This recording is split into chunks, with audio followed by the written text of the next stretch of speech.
This frame is so easy to assemble. Once you take out all of the cloud material, you'll start building out the metal frame. Once you have the entire frame built out, you're going to put in this support that's just going to give you that extra support you need. And the reason why you do not need box springs. You'll put in all of the slats. Once you do that, you'll Velcro the cushion all the way around the side, creating that cloud look that looks amazing in your space. You want to give it a few days for the foam to fully expand, and once it does, it just looks so soft and gives you that fluffy cloud effect.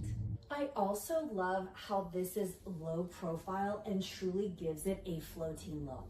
So if you are looking for a really cool and unique bed frame for your space, look no further. You have this amazing non-toxic foam wrapped in this amazing chenille fabric that truly gives it this soft look.